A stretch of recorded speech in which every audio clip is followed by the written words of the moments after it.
Alright, hello, and welcome to Stasis Pod, the holiday podcast. Yeah, this is our holiday special. We're doing, we interrupt the final season of Transformers Animated to bring you something entirely different, which puzzles and confuses me. And now for something completely different. It's something I remembered that exists. After we put the poll up of the old cartoons, I realized that we forgot to include one holiday special that I really love, and I think for a while I actually used to watch it pretty much every Christmas, but then I forgot about it, but I remembered it again. Yes, it is The Big O. Which... Cast in the name of God, ye not guilty. I was personally all on board with watching this because I love the show. This is an amazing show.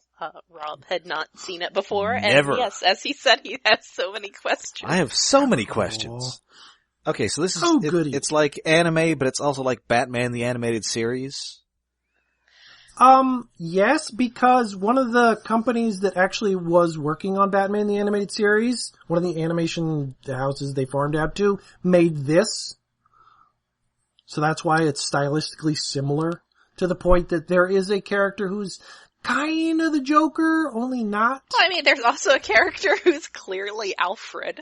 Well, and there's also the main character's clearly Bruce Wayne with funky eyebrows. Yes. The show is basically... What if Batman the Animated Series, but super anime? Yes. So there's like giant robots and things being super weird for no apparent reason, except that it's like heavy. Okay, so I will try and explain the premise as best I understand it. And then you two will tell me... and every once in a while you come up with a question and... What the frick is wrong with this? Okay. Well, first we have the opening theme. Have we introduced ourselves? I'm David, that's Rob, and Jim. You should know by now. Yeah. It's 100 and something episodes. Yeah. Anyway, first, the opening theme song.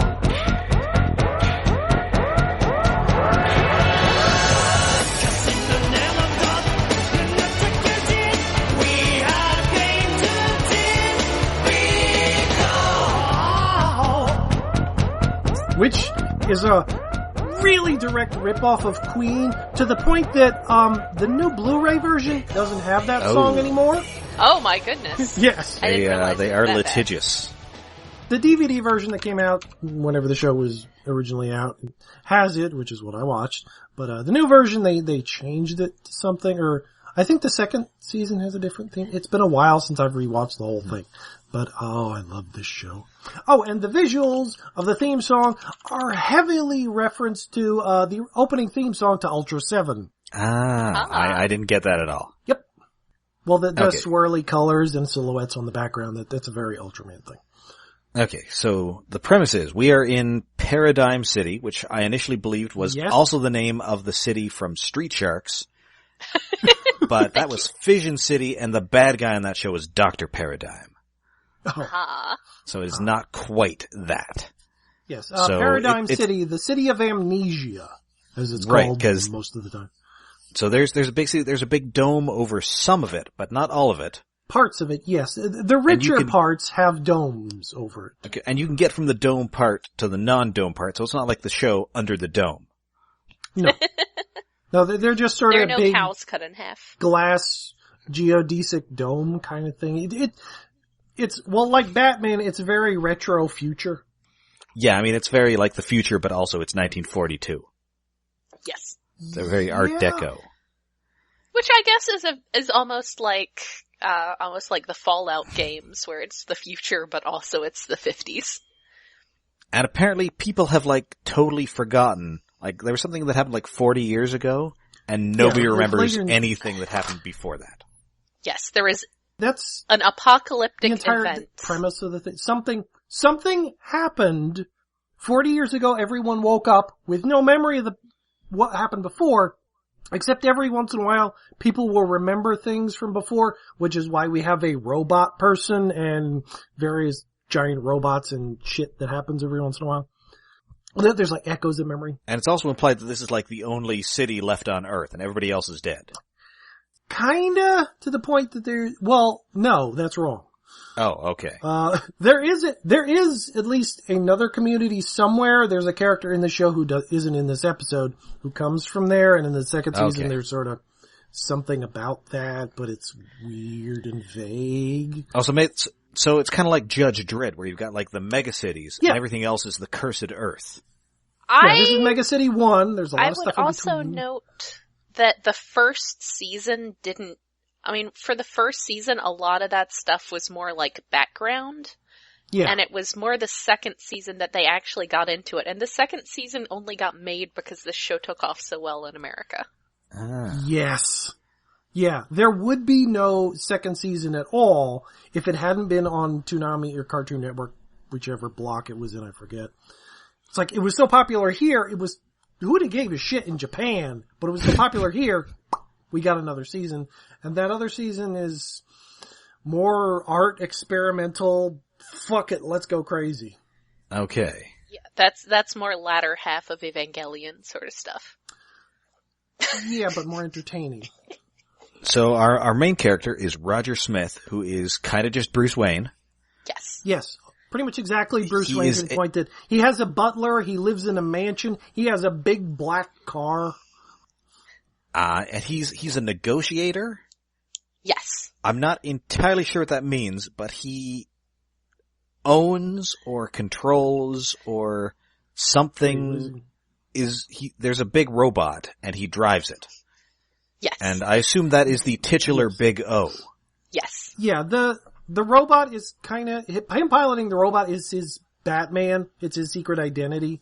His negotiating is more involved with like trying to find people who've remembered bits of the past before everybody got amnesia. Yeah, I mean, so he's sort of like a private detective, kinda. Yeah, it's a little bit private detective, a little bit like, I mean, I believe that sometimes police forces do have people who are like, I mean, we have mediators who help people settle, legal disputes and stuff. Or like, Samuel L. Jackson and Kevin Spacey in the movie The Negotiator. Yes. But also he does do a lot of like private detective sort of work too, on behalf of clients, sometimes that client being the guy who runs the city. And he has a partner or a friend or does he own her? I don't know how this works. There's this woman named Dorothy who is kind of like very kind of his Dana Scully. She's very pale. She's got red hair. Okay, her name is R. Dorothy Wainwright. The reason for the R is one of the reasons I love this show so much is because I love it when people just toss in random Asimov things with their androids. It was a thing in Isaac Asimov's robot books that androids would have the initial R before their names to indicate that they were a robot. That probably made it into that iRobot movie, which was less an adaptation of any specific Asimov story, but it was very much sort of like his concepts.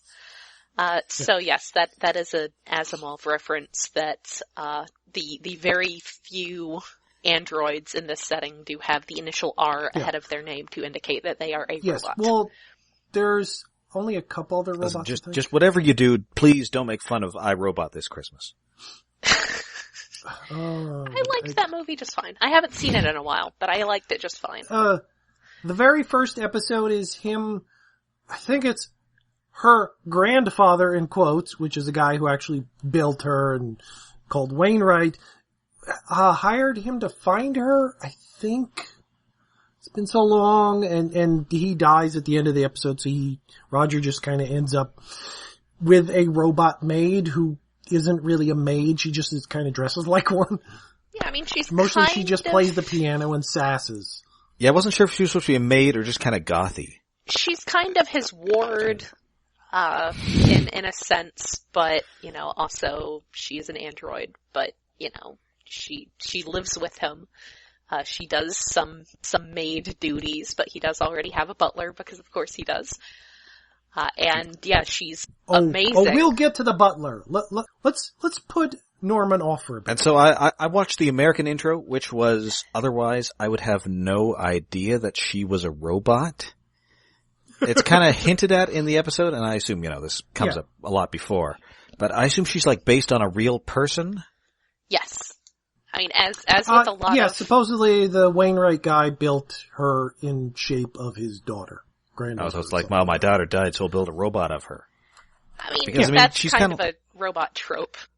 I mean, because she's kind of like, expressionless and monotone, but I thought maybe that was like a Dana Scully, Daria kind of thing, and not actually being a robot. Because that was big in the 90s.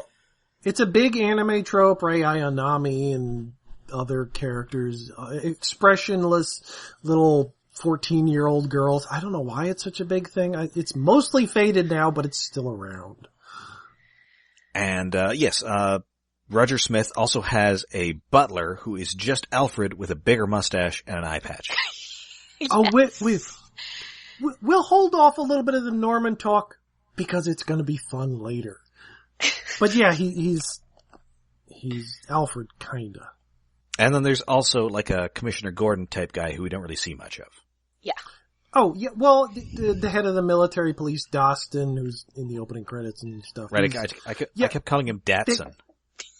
Yeah, because Dostin is a weird name. He's a friend to Roger, kinda, but not really. Oh, we haven't even mentioned voice actors, although most of them really aren't important, except for Roger's voice actor, Steve Bloom, who we'll be seeing in Transformers in the future. Yes, in like a month. Yeah. I mean, was Spike Spiegel like his first big thing he did? Because this was definitely after he was in Cowboy Bebop, but... he'd done a lot of stuff before, like, there's even go back to Giant Robo and things. He'd been around for a while, but yeah, I think Cowboy Bebop is the first thing where everyone noticed him, and after that, for a while, he was in everything as the lead character, to the point where you almost got tired of him. He's great, but it was oversaturation, like 5 years after this. And this is kind of his standard, like, hero guy voice. Yes. Which you don't really hear. A little bit gravelly, a little stiff. And you don't hear that in Transformers. No, it's a very, I would say that Prime Starscream is very much him doing a voice. Yes. Whereas this is more just him acting, using this probably. I'm pretty sure this is just voice. His speaking voice. Yeah, like Spike in Cowboy Bebop is a little bit different, but not a lot. Well, Spike in Cowboy Bebop is a less uptight character. Yeah. I think that's a lot of it. And I will note that this is the first season, right? Yes. Yes. So his butler is just some guy at this point, but in the second season, he's Alan Oppenheimer. Ooh. Best known as Skeletor. I didn't realize they had changed voice actors. They do change voice actors, and I don't like the second Norman voice. Curse you, He-Man. This one is more British, stuck up, what I think of as an Alfred. I mean, he's just doing, like, Batman the Animated Series Alfred. Yeah. Yeah. I mean, he's definitely doing an Ephraim Zimbalist Jr. Oh, and in fact, Alan Oppenheimer previously, he played Alfred. Oh. In one of those, like, DC, like, direct-to-video animated things. Oh. He's an old guy, he can do British stuff, we're getting Alan Oppenheimer. Yeah, I mean, I kinda wish he just did it as Skeletor. or Sea Spray, because he was also Sea Spray. That's right. Oh, Bubbles. And Warpath. Yes. Here's your tea. Bang, zoom. Well, Warpath is more appropriate to Norman. Anyway, so, that is basically the premise. And yeah, it is Heaven's Day, because nobody remembers what Christmas is, or anything but its most superficial trappings. But they remember that there was a Christmas, which is, I mean, that's some interesting meat there. It's on the 25th. And then later we hear about people singing. Yeah. Right, old people gathering in what or holiday songs. Or right, something. old people gathering in what we know is a church, but apparently nobody else does. Yeah, that's the thing. There's, unless I'm completely forgetting shit, there was no religious stuff in this show, really. Well, there's religious symbolism, as in this episode, but they're not in the show in the city. Oh, I assume this was implying, like, religious stuff coming up, because I know that anime loves doing wacky religious stuff. It's another one of those things a bit like Evangelion, where it's more using the imagery than the substance. Well, the substance sort of works in this episode. More than it does in Evangelion, anyway. Yeah. Though their internal story is that Heaven's Day has to do with the founding of Paradigm City. But it will be mentioned later that that's not necessarily the case. Yes. So we open with Dorothy, who is shopping for a Heaven's Day gift for somebody who has poor taste. Lousy taste, as she puts it. And I'm not black tie. Like, I don't really know anime particularly well, but the dialogue in this is very different from the anime I've seen. Yeah, and that may be the American influence to it. And, I mean, part of it's probably that Dorothy does have a very formal way of talking. And it's very, like, I'm a big fan of old film noir, and it's very similar to that. Yeah. Oh, yeah. Sort of the interplay intentional. Yeah, I mean, the interplay between Roger and Dorothy kind of reminds me of the Robert Mitchum and the female lead in Out of the Past, which is a film noir that I highly recommend. Anyway, so yeah, she is shopping, and there is a guy playing the saxophone, and apparently these are remarkably rare in this futuristic world. I also want to point out that it's a very Bruce Wayne sort of thing to have to get him a black tie, because that's the only thing he'll wear is black. Because yes, as she puts it, it's for someone who has lousy taste. We have funeral clothes. Yes. So anyway, yes, there's a fellow playing a saxophone. Which is kind of a strange instrument. It's not really an instrument you typically associate with Christmas. No. But it is it's an instrument you associate with busking. It's pretty much just the sax solo in the waitress's Christmas wrapping. That's the best. It is a popular instrument for busking, though. This is true. Yeah. And he is basically a busker. This is Oliver, who is with his hat out. Yeah, he's kind of a bohemian type. He's got like the page boy hat. He's got what appear to be golf pants. He's got long, slightly wavy hair. Yes. And he has a girlfriend, Laura, who is blind and has a weird looking character design and enjoys a nice slice of fried ham. Well, her character design is kind of Leiji Matsumoto, kind of like Galaxy Express 399, the tall, willowy women that would be in his stuff. Also, usually for blind people, you give them sunglasses instead of just having their eyes closed all the time. Well, they're poor. Well, yeah, also, I don't know, it kind of works like how we figure out she is blind, because her actions, not just, hey look, she's blind. Yeah, that's true. This is true. Yeah. And certainly they can't afford a dog. It's done pretty well. Aww. Yeah, I don't know that there's an episode. I remember there being an episode with a lot of feels involving a cat. Oh. Yes. Maybe some other time we'll get to Pero. But I think it's one of those things like in Blade Runner where, domestic animals are actually like super rare because of all the apocalyptic stuff. Yeah, Pero might be the only animal I can remember in the series. So they definitely cannot afford a dog.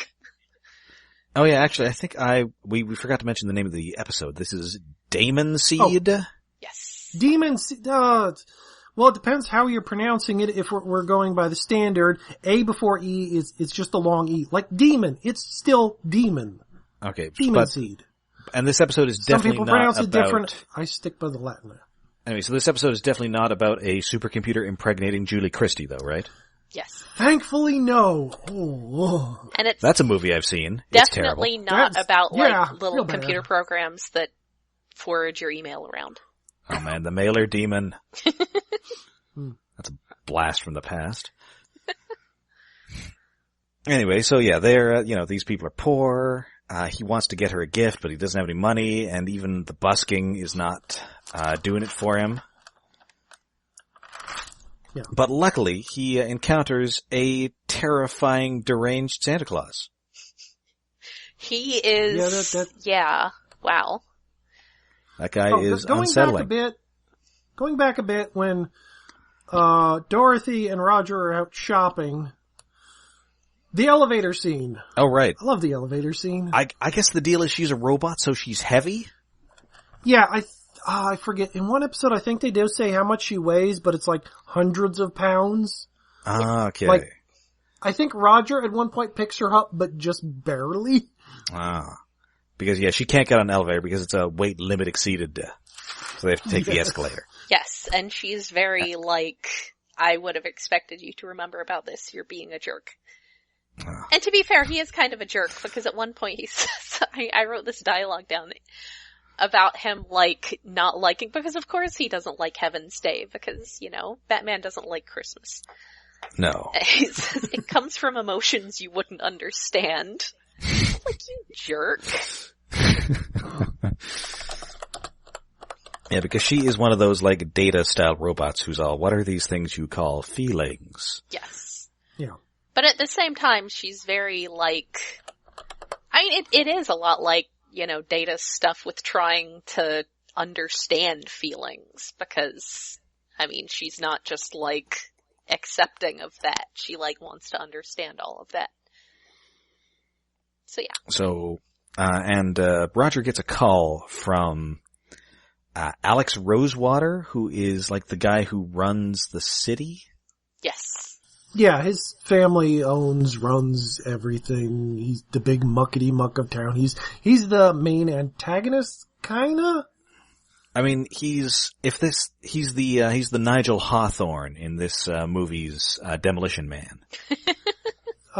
Sure. I was thinking more he's kind of the kingpin, who's also the mayor. Okay. Because we later find out that he knows more about, things than everybody else does. Yeah. He's been collecting information about the past. That's kind of his thing. Yeah. And I wonder if he is a Kurt Vonnegut reference.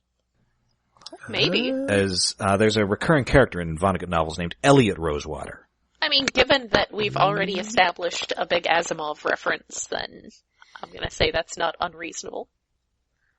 And one of his novels is God Bless You, Mr. Rosewater. Oh, yeah. I'm familiar with that. And he also appears in Breakfast of Champions and I think Slaughterhouse-5. Mm-hmm. So yeah, that might be a reference, or it might just be we like that name. Like I said, I'm gonna go with probably a reference, considering that we've already established some, literary references of that era. So Rosewater, somebody is threatening the destruction of the city, via weird tarot card looking Christmas cards. Yeah, it's odd, sort of symbolic Christmas card. Mm. And are Christmas cards a thing in Japan? Probably. Christmas is sort of a thing. Yeah, there. I'm never entirely sure how much of a thing Christmas is there. They really like the idea of it. Yeah.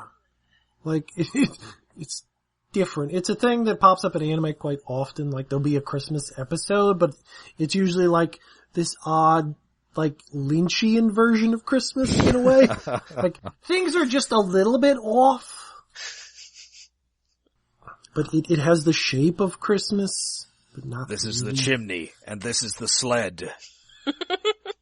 Although, there is a summer holiday, Tanabata, which is sort of Christmassy too, where the festival is tying little wishes for the coming year or something to a bamboo. I think it's a bamboo tree, some kind of tree. Sort of a summer holiday that's sort of like Christmas. So Christmas is second Tanabata. The thing about Christmas is that once it got moved to around the winter solstice, most cultures are going to have some sort of solstice acknowledgement. So it probably correlates with something that they already had going on. Well, it's close to New Year's, so that's a holiday.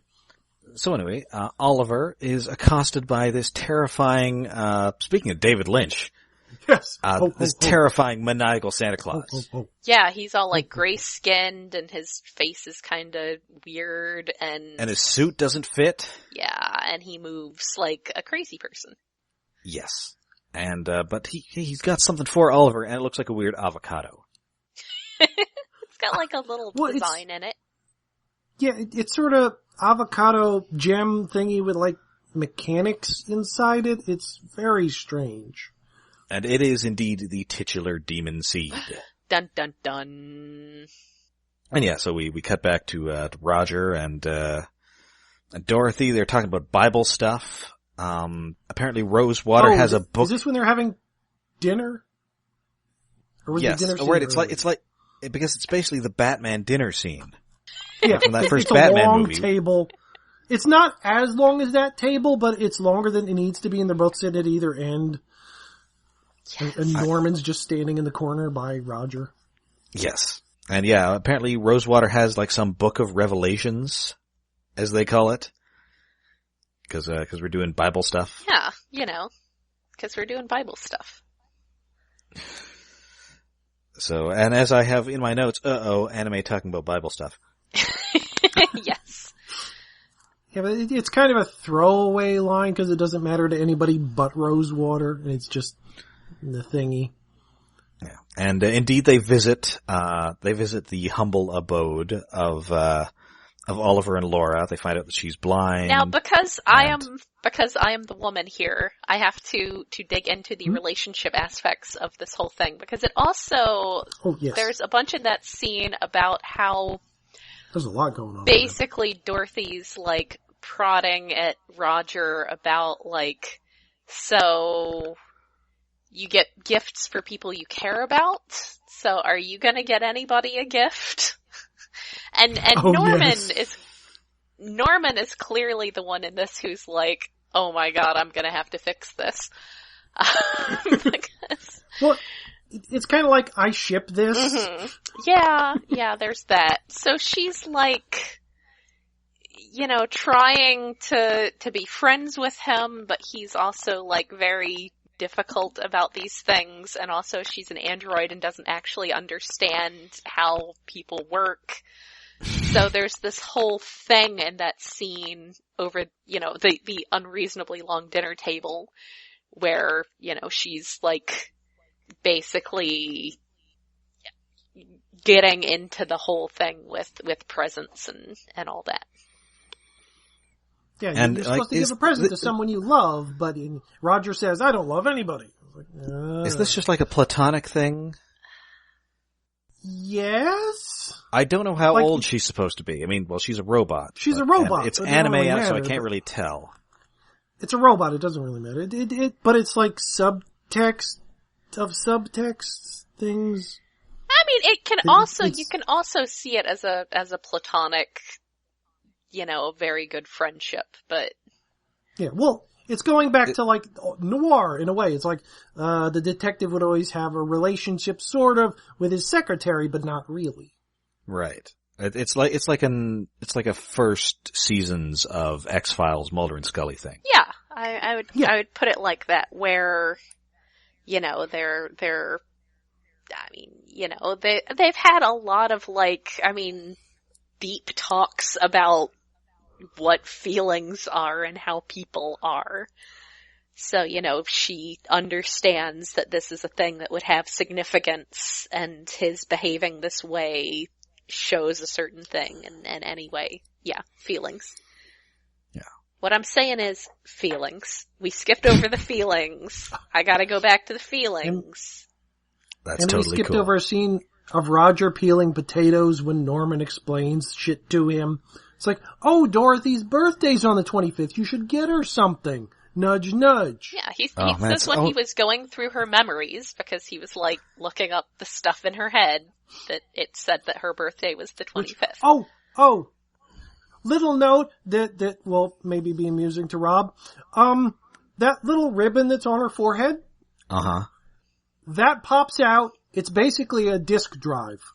Oh. Yes. Okay, well, that's pretty neat. In one episode, it also provides a light. Yes. Like, this drive pops out, there's a light that comes out. So yeah, they investigate these two. They find out that, she's blind. He's kind of this penniless sax guy. And also a pitiful sop, but he's nice there. Like, earlier in the episode when they're first talking, like, there's one slice of ham for dinner. He gives it to her, and he's pretending to cut a slice on his plate. Yes. To make noise. Yeah. And, they find out that kind of everybody in that neighborhood has those weird Christmas cards. And that sometimes people at the go to this local, building with a big T on it and, sing songs that they don't understand. That's a lowercase t. Yeah. Yes. The big lowercase t. I will say that is a very eerie and arresting image. Yeah. Yeah. Oh, that's what this show's great about. Like, there was also a shot of the clock tower. Like, shots of a clock tower happen in once or twice every episode. This is the only time where you don't actually see a clock in the clock tower. It was a hole. Ah. I want to say that in each episode it shows up like it's ticking down. It's a different time, but I may be misremembering. Also, the music when they're going to visit these folks is really, really good. I love the music. I imported the CD of the soundtrack. It really reminds me of the Vangelis music from Blade Runner. Yeah. Yeah. Which this occasionally draws from in this episode as well. Yeah. Among other things. Yes. I mean, it's much like Blade Runner. It's, noir in a sci-fi setting. Yes. It's definitely a show that wears its influences on its sleeve. Anyway, Dorothy ends up going back and she sees that it's just Laura there, and she is very blunt in wondering, why do you love this guy? He's poor and his sax playing is terrible. What is this love you speak of? Yes. Anyway, it just turns out that he's... And then, to which she responds like, well, yeah, you know what it is. It's love. And then you just cut to Dorothy's blank face. No, I do not get love. Love file not found. Which is odd. She does seem to have emotions, although her main emotion is being sassy. Yes. In a subdued way. And also she can't taste. Yeah, well, but she can eat. Right. Kind of. I mean, it's going somewhere, but it's not like it does anything for her. There is the point where they're dining with these two, and like he's making some comment about Roger and Dorothy being a couple, and Roger does the whole like no, and Laura says something to Dorothy about it. She's just like, I'm used to it. Oh, sad. So sassy. So anyway, it is now basically Heaven's Day. Or Heaven's Day Eve. And so this avocado thing ends up breaking open. And it's Legend of the Overfiend time. No, it's the Tannenbaum of Doom. It's really nicely animated. Oh yes. Yes.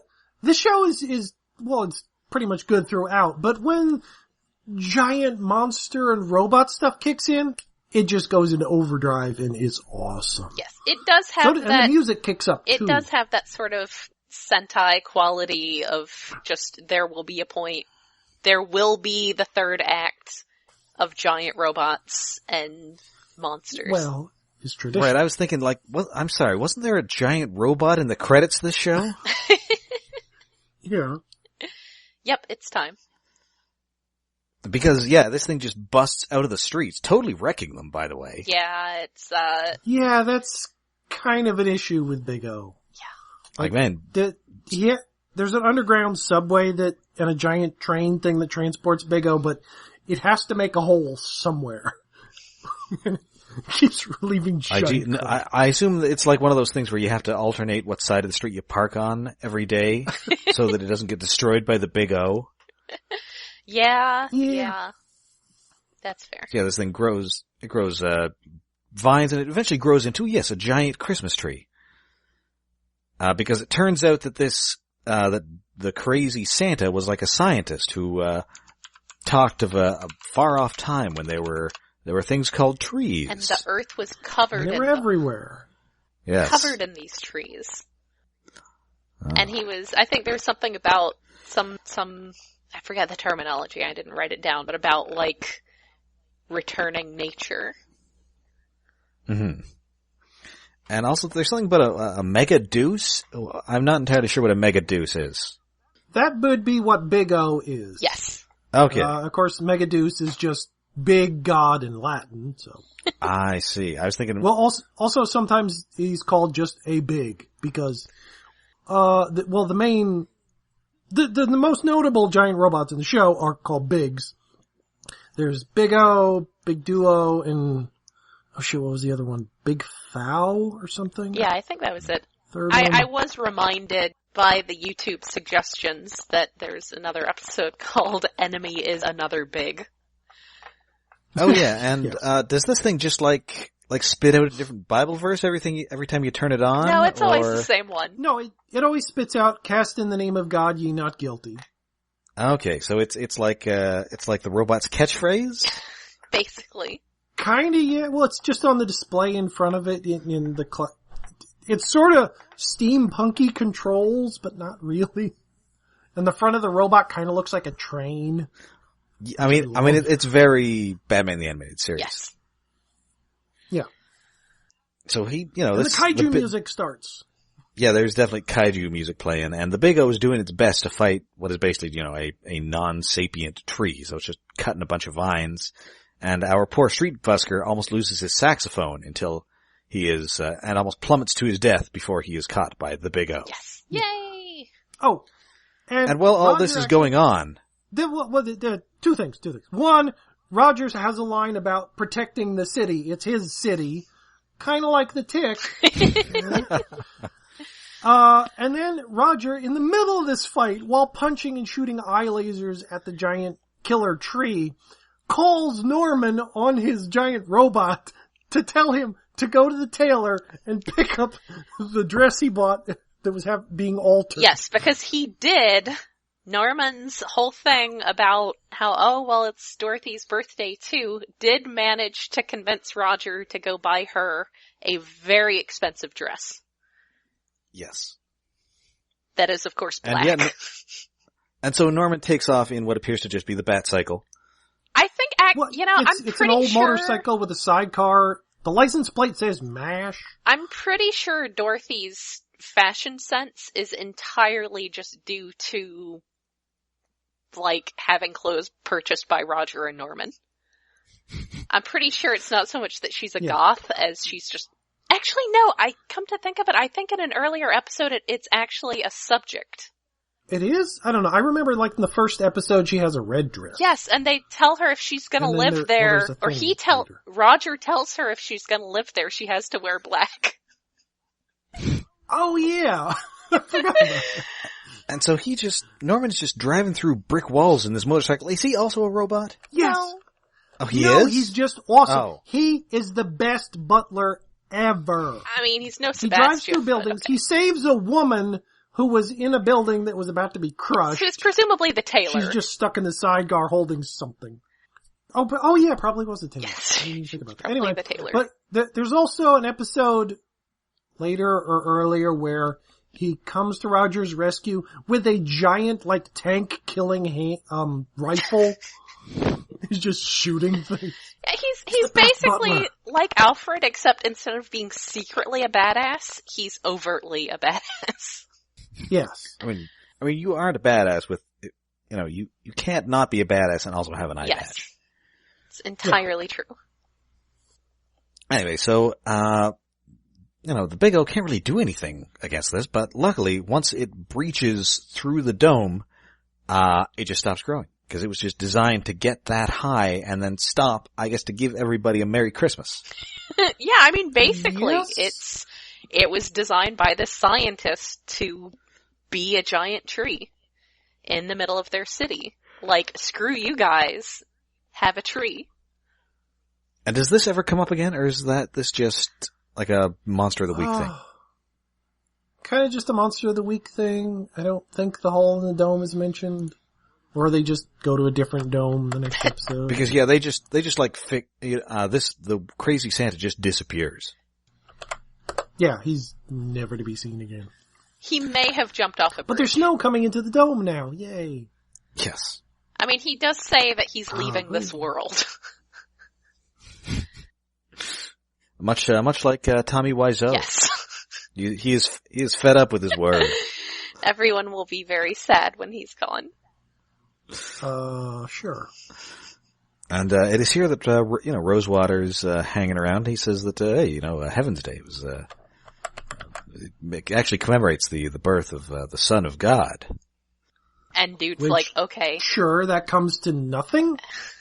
Oh, I thought maybe that was going to be nobody else gets that nobody else gets it, but I thought maybe that was going to be like an implication that he's like the one guy who remembers everything. Well, he's figured these things out. And yeah, that is showing how much he knows. Okay. Yeah, but it really doesn't mean much of, actually, I'm not sure how old Rosewater's supposed to be, because Roger's younger than the 40 years memory loss. Rosewater might be around 40, maybe? And so, so Oliver and Laura joyfully reunite. I assume they don't show up again. No. Roger and Dorothy, give each other gifts. Yay. Oh, and it's very... It's sweet, but like Roger's like, oh, it's your birthday. I got you a present. It's like, it's not my birthday. My birthday is the same as the original Dorothy Wainwright. Roger shouts at Norman. It's like, so lied. I assume that like December the 25th is when she was built. Well, no, I assume that Norman lied to her or lied to him. Oh, to get him to buy her a present, so he would get a present. I see. Yep. Norman was manipulating him to get him to buy her a present. Because that is how good a butler he is. He's quite the butler. And then we end with more sax music. Yes. Yeah. Jingle bells, sax music. Yes, jingle bells. It's out of copyright, everybody. Yay! It's also Public out of domain, tune, which I find good. It's like, cause at one point, who was it? Roger asked Dorothy how, his sax playing is, and she says it's bad. Cause she's playing on the piano. She's great on the piano. Yes. Yeah. When Dorothy goes to, visit, Laura, she's all, how can you love him? His sax playing is terrible. Yes. Because she is the best character. Your love is illogical. I love her so much. And yeah, so that is the big O. This was enjoyable. I didn't understand about half of it, but, I kind of want to see more. I don't think this ever aired in Canada. Oh, that's a shame. It was a staple on Cartoon Network. I missed out on a lot of, your formative, anime. I've also never seen Evangelion. Well, we have differing opinions on Cartoon that. Network until later. I would say watch the movies. Have you ever seen The Gundam Wing? Yes, that aired up here. It probably got special yes, because that was all Canadian voice actors. Yeah, exactly. Did you see the recent news that in Dragon Ball Super there's some plot thing where there's like a clone Vegeta who is Brian Drummond? Oh, yes. Jetstorm himself. Yes, I'm so excited. That's pretty great. It'll be airing January 6th, I think. Watching this reminded me that they made Figmas of Dorothy and Roger, and now I kind of want to go, like, throw a couple $100 at eBay. Hopefully you got at least $100, cause I missed when it originally came out. I looked, and it was too rich for my blood, cause it's looking like they're... And she comes with a parrot and a broom. Yes, it's looking like they're going for around 80, so... That's not terrible. Oh, that might be lower than what I saw. I'd have to be careful they're not knockoffs, because I know knockoffs are a problem with Figmas these days, but they look good. At this point, they might be. They should get them in the original box. Oh, they're in the original. Yeah, when you Google the Big O Canada, you just get the Olympic Stadium in Montreal. Sad. It's a really, I would say that at least watch the first season. I don't think it was that long. Yeah. I think it's like 13 episodes apiece, so you've got like 26 episodes. It's as long as Beast Machines. It's not like, trying to watch, I don't know, original Mobile Suit Gundam or anything.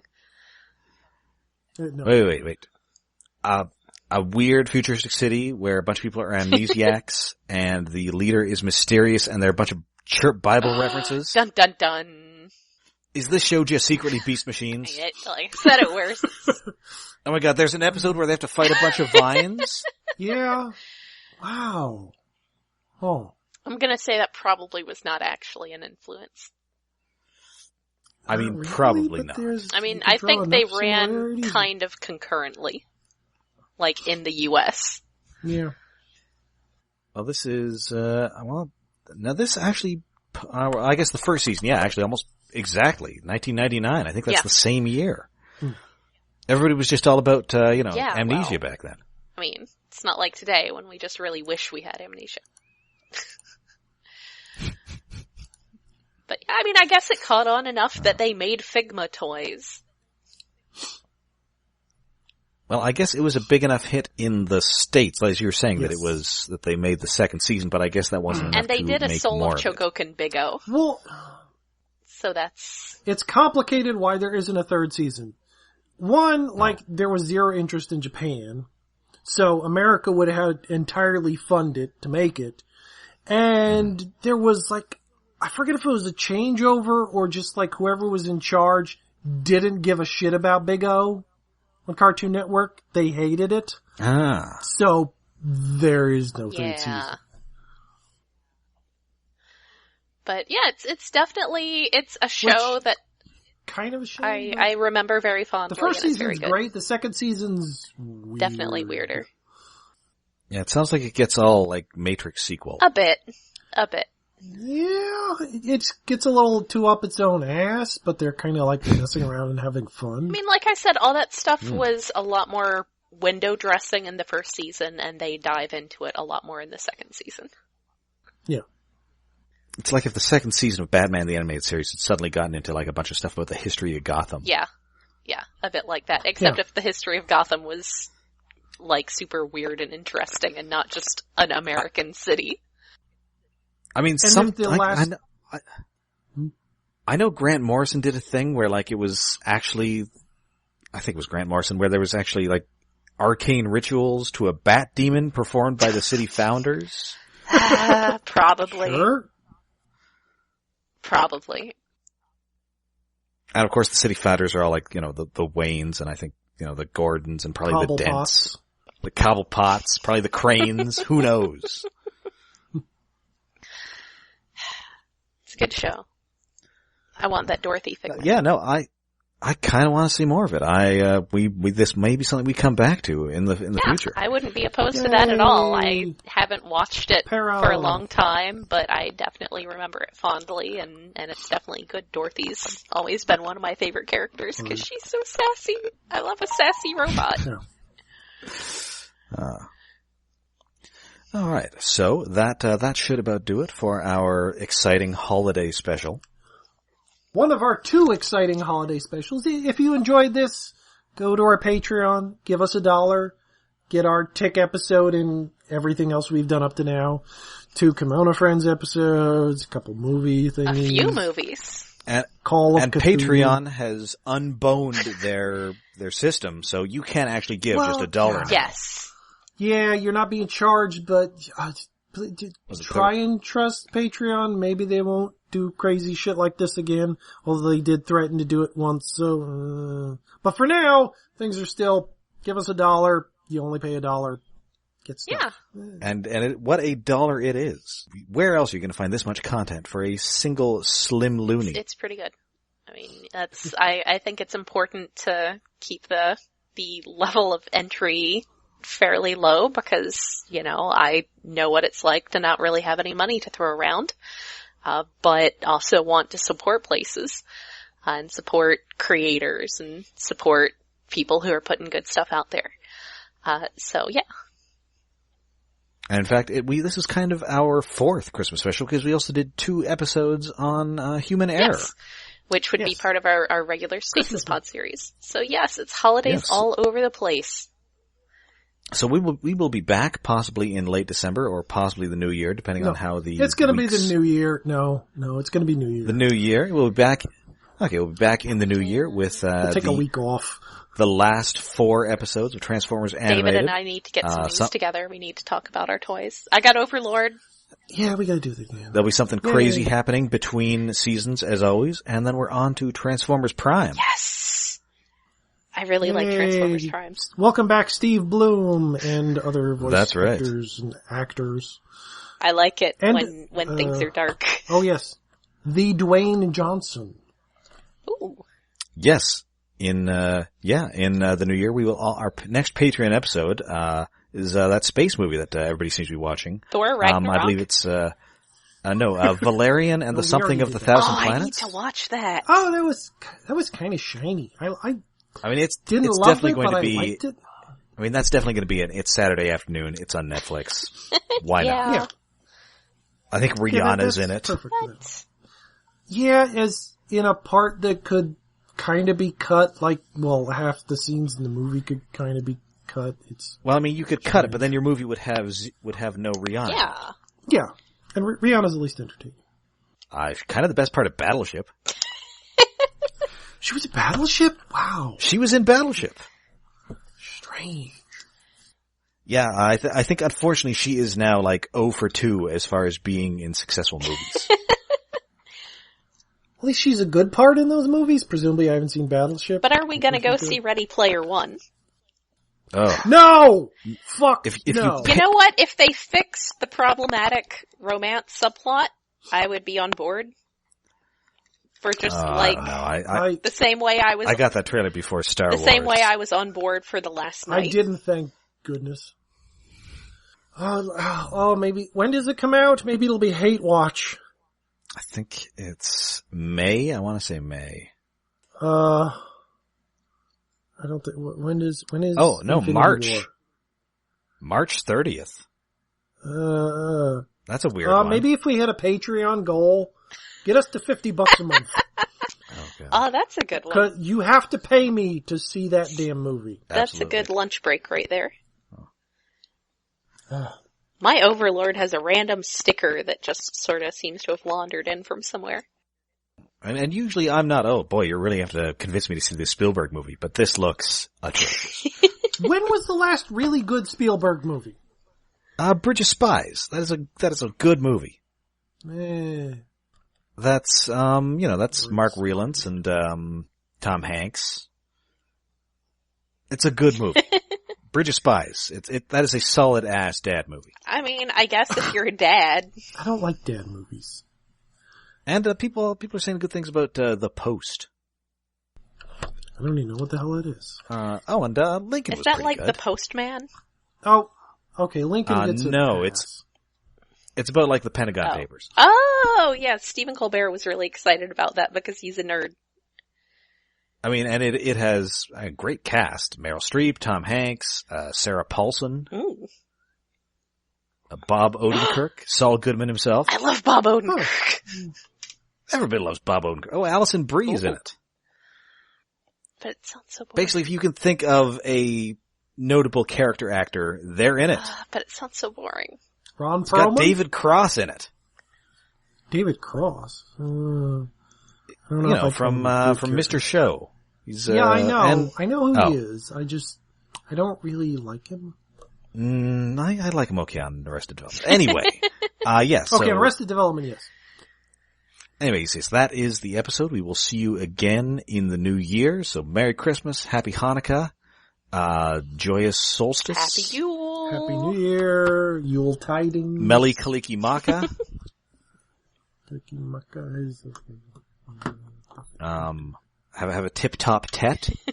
Happy Heaven's Day to one and all. Or as of course. The end of this episode actually says, Merry Xmas. Yes. Which is cute. Before it cuts into the oddly romantic outro song with like Roger and Dorothy sitting together back to back. Is that supposed to be her singing? No.